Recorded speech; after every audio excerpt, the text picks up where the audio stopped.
Ya, Assalamualaikum warahmatullahi wabarakatuh. Perkenalkan, nama saya Mary Distira. Saya merupakan mahasiswa program profesi insinyur kelas reguler. Pada presentasi kali ini, saya akan melakukan analisis K3L pada kasus kebocoran gas Costain di pabrik milik DuPont pada tahun 2010.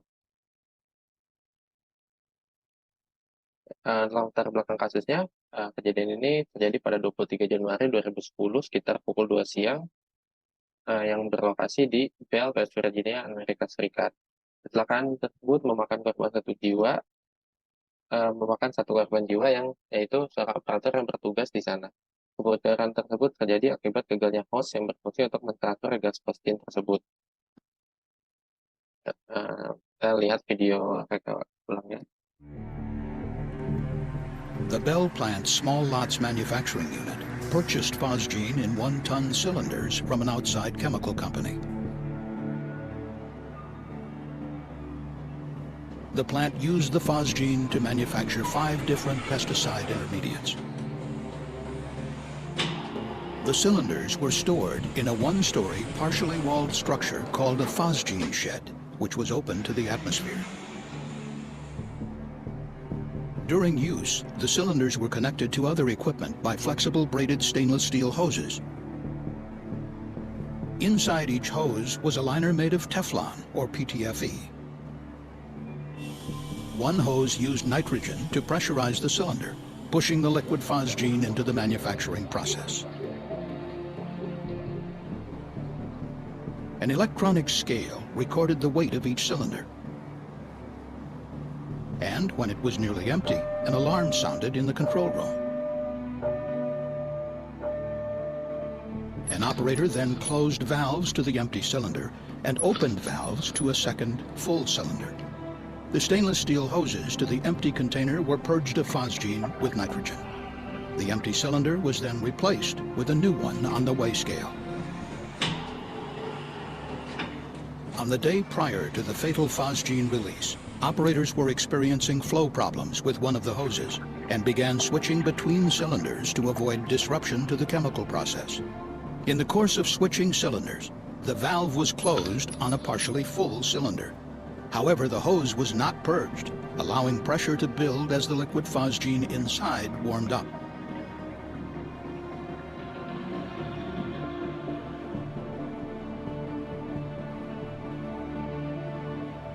Sometime between 1:45 and 2 p.m. on January 23rd, a worker was inspecting one of the cylinders when the pressurized hose suddenly burst. He was sprayed across his chest. Jadi itu reka ulang kecelakaan itu ya. Jadi sebetulnya sebelum kejadian itu di pagi harinya itu ada kerusakan hose di tempat yang lain. Cuman sayangnya operator tidak secara langsung melaporkan kejadian miris tersebut dikarenakan pengawas area tersebut sedang libur. Ini kan ada gambarnya. Uh, Seperti tadi telah disebutkan di video juga, kegagalan hose ya penyebabnya. Karena phosgene ini adalah gas yang korosif, jadi uh, hose-nya itu rusak lah terkena korosi dari phosgene. Ini fotonya untuk yang paling bawah ini keadaan saat hose yang baru. Kalau yang tengah ini tadi pas insiden diremis di lokasi yang lain. Kalau yang paling atas itu di tempat kejadian accident. Nah, untuk kasus ini saya akan menganalisa dengan metode analisa fault tree atau fault tree analysis ya, yang merupakan sebuah analytical tool yang menerjemahkan secara grafik kombinasi dari kesalahan yang menyebabkan kegagalan sistem. Nah, ini untuk beberapa uh, simbolnya ya, ada basic event, an event, orget, atau engage. Gitu. Nah, untuk di kasus ini adalah fault analysis yang saya buat. Di top event ini ada kebocoran phosgene. Kebocoran phosgene ini bisa terjadi kalau salah satu dari dua initial event ini terjadi ya. Makanya gate-nya OR ya.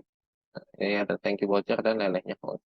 Nah, aki bocor bisa disebabkan oleh tekanan berlebih dan sensor tidak berfungsi. Jadi harus dua-duanya terjadi, maka terjadilah potensi tangki bocor.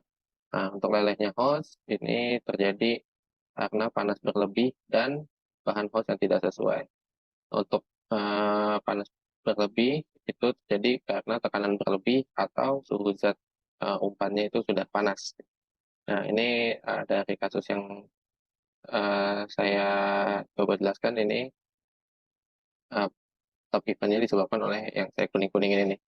Jadi tekanan gas berlebih sehingga panas berlebih pada pipa sehingga menimbulkan melelehnya hose, uh, lalu ada terjadi kebocoran posting.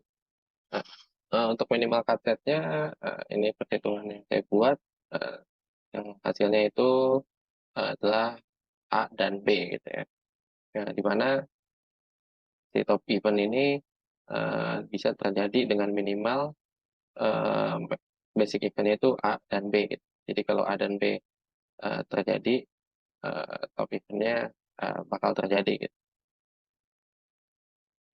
Nah, untuk analisis selanjutnya itu bowtie. Untuk analisa bowtie itu adalah metode diagramatis untuk menggambarkan dan menganalisis jalur suatu resiko dari penyebab hingga dampaknya. Nah, untuk analisa ini berfokus pada penghambat atau barrier antara penyebab dan resiko. Nah, ini contohnya, kita langsung aja ke contoh kasus ini. Nah, resiko di kasus ini itu kan kebocoran fosgen. Nah, untuk kebocoran fosgen ini disebabkan oleh apa? Nah, disebabkan oleh yang ada di sebelah kiri ini, kebocoran hos, tekanan berlebih, dan juga panas berlebih. Nah, untuk mencegah si uh, masalah ini menyebabkan resiko, maka harus adanya preventive action 1, preventive action 2, dan 3 yang nanti akan saya jelaskan. Nah, jika preventive action ini gagal untuk mencegah penyebab ini, maka kebocoran vaksin terjadi. Lalu akhirnya dapat menimbulkan efek ya. Efeknya bisa keracunan gas dan penyebaran lingkungan. Nah, untuk mencegah dua hal ini, itu ada preventive action atau mungkin mitigative action ya. Lanjut, ini langsung preventive action aja. Contohnya, untuk kebocoran hose, itu uh, dapat dilakukan dengan mengganti bahannya. Karena penyebab hose-nya ini bocor kan karena korosi ya. Jadi, mungkin bisa diganti dengan bahan yang anti korosi seperti monel atau tantalum. Nah, ini saya dapat dari gas data book edisi ke-6.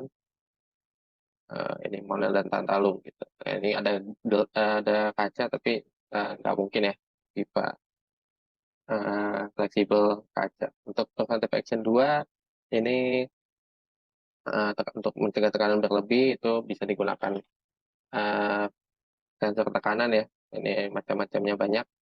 Ini bisa juga dilengkapi dengan sensor pemberhentian darurat ya. Jadi kalau pressure-nya udah berlebihan bisa di stop gitu prosesnya. Sama untuk panas berlebih juga ada sensor suhu, konsepnya sama dengan sensor tekanan tadi. Kalau suhunya berlebih, maka bisa di stop itu prosesnya. Nah, untuk preventive action 4 atau mitigative action ya tadi, kalau dari grafik atau diagram, jadi untuk mencegah keracunan gas ini bisa dilakukan instalasi containment enclosure. Nah, jadi tangki itu disimpan di dalam enclosure ini agar saat ada kebocoran tidak langsung mengenai pekerja yang sedang bekerja. Jadi pekerjanya di luar, tangkinya di dalam enclosure. Jadi kalau ada kebocoran tidak langsung mengenai. Nah, untuk preventive action 5 bisa diinstal water sprinkle dan gas detector ya. Jadi kalau ada kebocoran gas detector mendeteksi lalu water sprinkle menggunakan air yang bertujuan untuk melarutkan gas yang bocor tadi. Gitu. Tapi jika fosgen terkena air itu akan menghasilkan asam klorida, maka airnya bisa diganti menjadi etanol gitu. Yang biar jika bereaksi dengan fosgen akan menghasilkan dietil karbonat yang tidak terlalu berbahaya dibandingkan fosgen dan asam klorida yang korosif juga.